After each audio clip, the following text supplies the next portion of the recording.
जय श्री श्याम भक्तों, कार्तिक का पावन महीना चल रहा है और इस पावन महीने में हम कुछ भी दान पुण्य कथा श्रवण स्नान करते हैं, उसका हमें करोड़ों गुना फल की प्राप्ति होती है।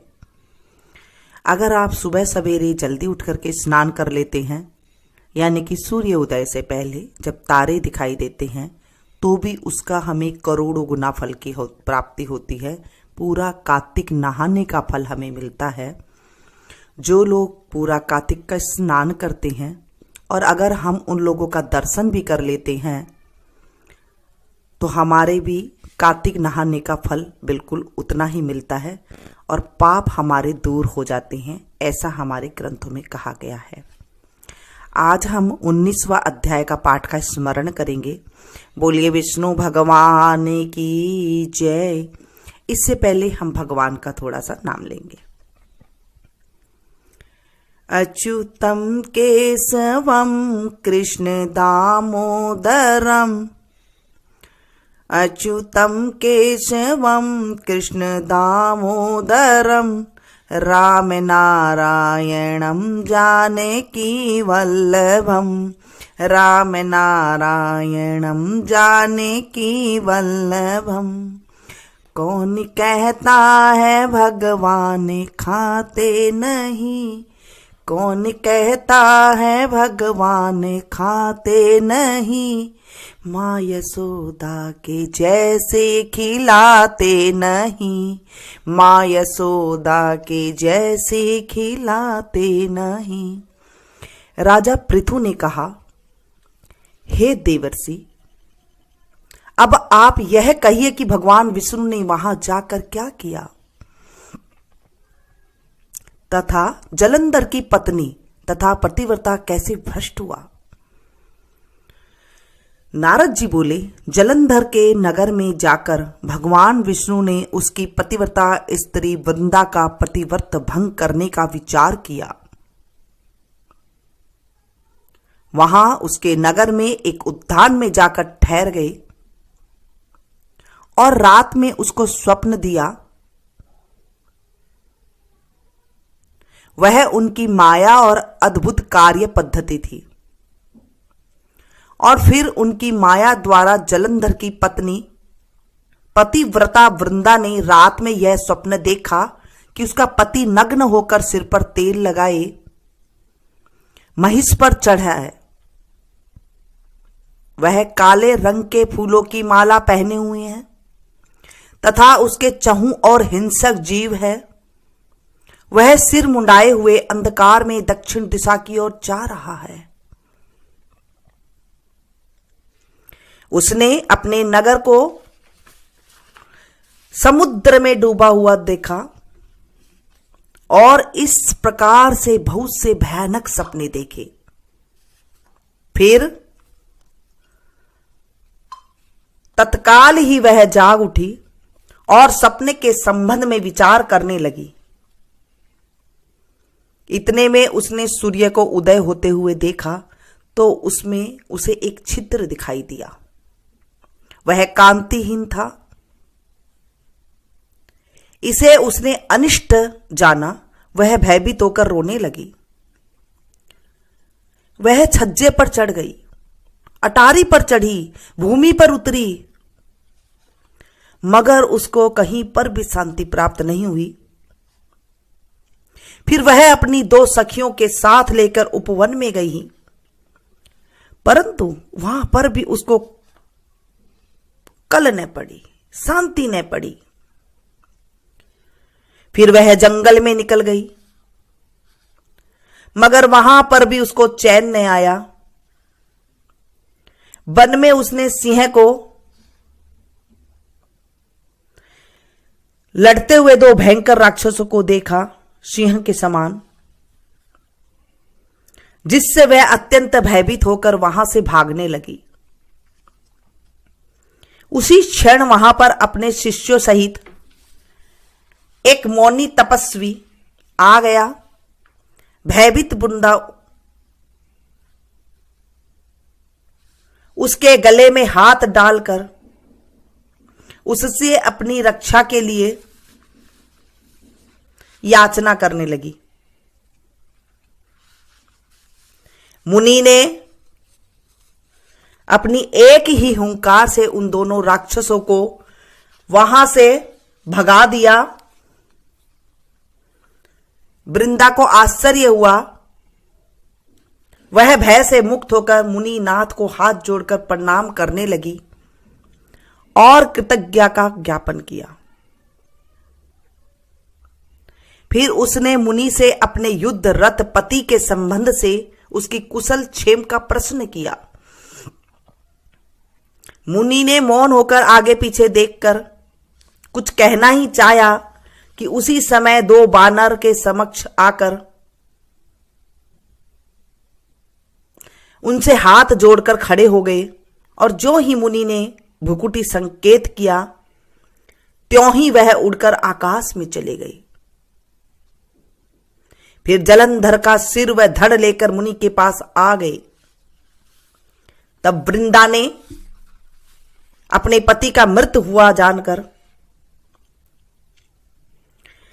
अपने पति को मृत समझकर मूर्छित होकर पृथ्वी पर गिर पड़ी और अनेक प्रकार के वचन कहकर दारुण विलाप करने लगी। पश्चात उसने उस मुनि से कहा, हे कृपानिधि, आप मेरे पति को जीवित कर दीजिए। पतिव्रता परायण दैत्य पत्नी ऐसा कहकर दुख के श्वासों को छोड़ती हुई मुनीश्वर के चरणों में गिर पड़ी। तब मुनीश्वर ने कहा,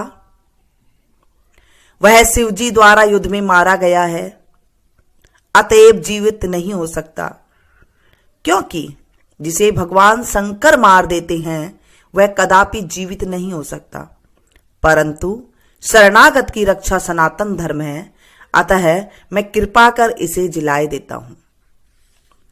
नारद जी कहते हैं कि वह मुनि साक्षात विष्णु ही थे जिन्होंने कि यह सब माया फैला रखी थी। वह वृंदा के पति को जीवित करके अंतर ध्यान हो गए। जलंधर ने उठकर वृंदा का आलिंगन किया और उसका मुख चूमा। वृंदा भी पति को जीवित हुआ देखकर अत्यंत हर्षित हुई और अब तक हुई सब बातों को स्वप्न समझा। पश्चात वृंदा सकाम हो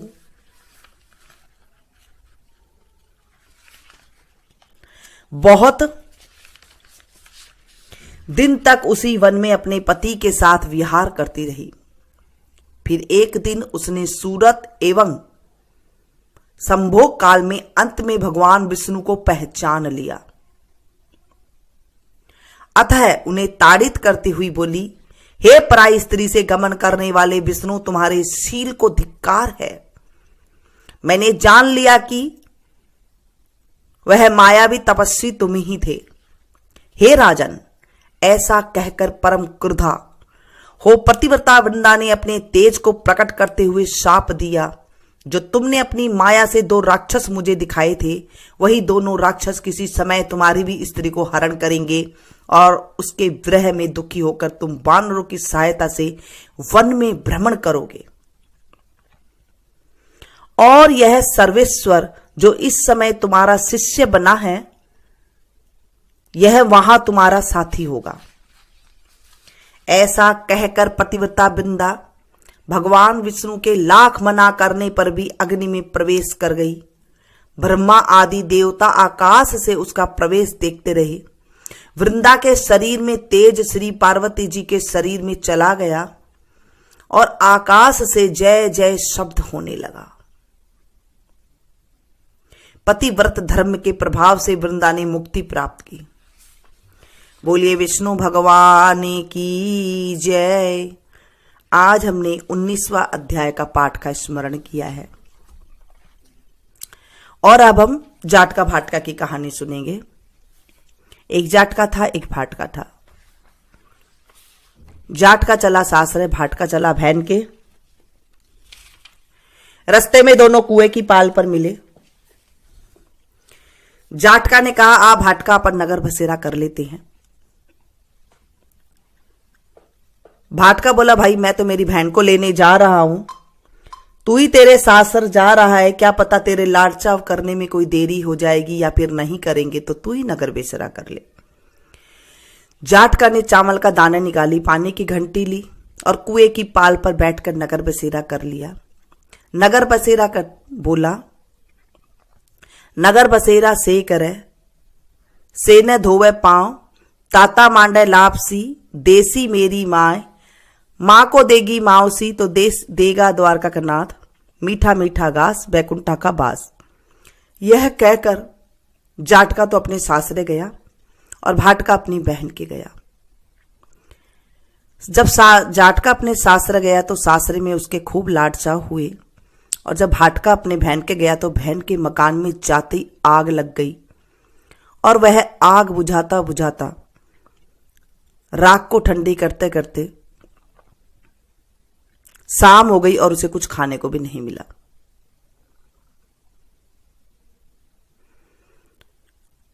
उसकी टांट भी गंजी हो गई, इतनी उसको मेहनत करनी पड़ी। फिर दोनों भाईले फिर से मिले। जाटका ने पूछा, भाईला क्या खबर है? भाटका बोला, भाई मैं तो मेरी बहन के गया हूं, जब से उसके मकान में आग लग गई, राख उठाते उठाते टांट गंजी हो गई और कुछ खाने को भी नहीं मिला। जाटके ने बोला, मैंने तेरे को पहले ही बोला था कि नगर बसेरा कर ले। भाटका बोला, हाँ भाई, तेरे नगर बसेरा में इतना ही गुण है तो आज अब कर लेते हैं। फिर पानी घंटी चावल का दाना लेके दोनों ने नगर बसेरा कर लिया। फिर से बोला, नगर बसेरा से करे, से न धोवे पांव, ताता मांडे लापसी, देसी मेरी माए, माँ को देगी माओसी तो देसी देगा द्वारका का नाथ, मीठा मीठा घास बैकुंठा का पास। यह कहकर गया। बहन की पड़ोसन बोली, तेरे भाई को आए 2 दिन हो गया, तेरे पास कुछ नहीं है तो मेरे पास उधार लेकर के तू अपने भाई को जिमा दे। बहन ने भाई को ले जिमाया पड़ोसन से उधार लेकर के। इधर जाटका अपने ससुराल से चला, इधर भाटका अपने बहन को लेकर के चला। रस्ते की कुएं की पाल पर दोनों जने फिर मिले। जाटका ने कहा, भाटका नगर बसेरा कर ले। भाटका ने कहा, भाई मेरी तो माँ है, तेरे मावसी है, क्या पता तेरे को रोटी घालेगी कि नहीं। मेरे तो माँ है, जाते ही दही चूरमा खाने मिल जाएगा, तू ही नगेरा बसेरा कर ले। जाटका ने फिर से पानी घंटी चावला का दाना लेकर नगर बसेरा कर लिया। इधर जाटका अपने घर गया, मावसी ने खूब लाड चाव करे। भाटका अपनी बहन को लेकर घर गया तो उसके बाप की भैंस खो गई। बाप एक लाठी उठाए और एक लाठी धरे और कहने लगा कि बहन के गया तो मकान में आग लगा दी, इधर आए तो भैंस खो दी, पहले भैंस खोज कर ला, जब तेरे को रोटी पानी खाने को मिलेगा। शाम को फिर दोनों भाईला मिले। जाटका ने पूछा, भाईला क्या खबर है? बोला, मैं तो आते ही मेरे बाप की भैंस खोगी और सुबह से ढूंढ रहा हूं, भैंस नहीं मिली और कुछ खाने को भी नहीं मिला। जाटका ने बोला था, भाई मैंने तेरे को पहले ही कहा था कि तू नगर बसेरा कर ले। भाटका बोला, भाई तेरे नगर बसेरा में इतना ही गुण है तो आप कर ले। उसने नगर बसेरा कर लिया और बोला, नगर बसेरा से करे, से न धोवे पांव, ताता मांडे लापसी, देसी मारी माए, माए ने देसी माओसी तो देसी द्वारका का नाथ, मीठा मीठा घास बैकुंठ का बास। करके नगर बसेरा करके जैसे ही वो निकला तो उसी रास्ते में भैंस मिल गई और घर लेकर आया तो उसकी माँ बोली कि लड़के को सुबह आते ही निकाल दिया था, सारा दिन हो गया उसे भूखा मरता, और उसे अच्छी तरह भोजन करवाया। फिर सारे गांव में नगर में ढिंडोरा पिटवा दिया कि कार्तिक में पियर सासरे आते जाते, और कार्तिक के महीने में जो कार्तिक नहाए वैसे भी उन्हें नगर बसेरा जरूर करना चाहिए। नगर बसेरा जमीन में ही आप जहां पर बैठ के सुन रहे हैं वहां पर लोटे में पानी जो ले रखा है उसी लोटे की घंटे को, पानी का लोटे को, जो भी आप बोलते हैं, उन्हें जमीन में ही आप एक गोल सर्कल, जैसे चूड़ी होती है ना, ऐसे गोल सर्कल आप पानी की धार से कर दे। उसके बाद बीच में आप थोड़ी सी 1-2 दाने चावल के डाल करके और ऊपर से उसमें बत्ती रख के आप इसे एक बत्ती जला दे तो ये नगर बसेरा का हो जाता है। इस तरह से नगर बसेरा करते हैं। कार्तिक में अगर आप नहाते हैं तो नगर बसेरा जरूर आप एक धार बांध के और बीच में आप कर दें। अगर अभी तक आपने स्नान नहीं किया है तो अब जो 5 दिन आएंगे एकादशी से लेकर पूर्णमासी तक, तब तक आप स्नान कर सकते हैं। जल्दी उठ करके तारों की छाव में स्नान कर सकते हैं। लपसी तपसी की कहानी सुनेंगे। एक लपसी था, एक तपसी था। लपसी रोज भगवान की लपसी बनाकर, टाली हिलाकर, भोग लगाकर जीम लेता था। तपसी रोज तपस्या किया करता था। एक दिन दोनों जने लड़ने लग गए। लपसी बोला मैं बड़ा हूं, तपसी बोला मैं बड़ा हूं। इतने में नारद जी आए और पूछे क्यों लड़ रहे हो? तपसी ने कहा कि मैं सारा दिन तपस्या करता हूं इसलिए मैं बड़ा हूं। भगवान ने कहा कि मैं तुम्हारा फैसला कल करूंगा। दूसरे दिन लपसी तो सवा सिर की लपसी बनाकर भगवान के भोग लगाकर टाली हलाकर चीम लिया। तपसी नहाकर आने लगा तो नारद जी ने 1.25 करोड़ की अंगूठी उसके आगे घेर दी। जब तपसी ने देखा कि अंगूठी पड़ी है तो उसने अंगूठी को अपने घोड़े के नीचे दबा लिया और तपस्या करने लग गया। इतने में नारद जी आए और उनके पास बैठे और बोले कौन बड़ा है? तो लपसी बोला मैं बड़ा हूं। तपसी बोला मैं बड़ा हूं क्योंकि मैं पूरे दिन तपस्या करता हूं भगवान की। नारद जी ने कहा तेरा घोड़ा उठा। घोड़ा उठाता है तो निकला तो 1.25 करोड़ की अंगूठी निकली। नारद जी ने कहा कि ये अंगूठी चुराने तेरी तपस्या में भंग हो गया है, सो लपसी बड़ा है। तपसी ने पूछा कि मेरी तपस्या का फल कैसे मिलेगा, कृपा करके बताइए प्रभु। नारद जी ने कहा कि तेरी तपस्या का फल कार्तिक नहाने वाली देगी। सबकी कहानी कहकर अगर तेरी कहानी नहीं कहेगी तो उसका फल तुझे लग जाएगा। धोती देकर गमछा नहीं देगी तो उसका फल तुझे लग जाएगा। सीधा देकर अगर दक्षिणा नहीं देते हैं तो उसका फल तुझे लग जाएगा। दाहिने तरफ अगर औरत साड़ी बांधती है तो दाहिने तरफ अगर नाड़ा बांधेगी तो उसका फल तुझे लग जाएगा। इतना कहकर नारद जी चले गए और लपसी बड़े हुए। हे मेरे प्रभु, हे मेरे कार्तिक देवता, मुझे भी ऊंची बड़ी करना। जो इस कहानी को कहे सुने सुनाए हुंकारा भरे उनको भी ऊंचा बड़ा करना।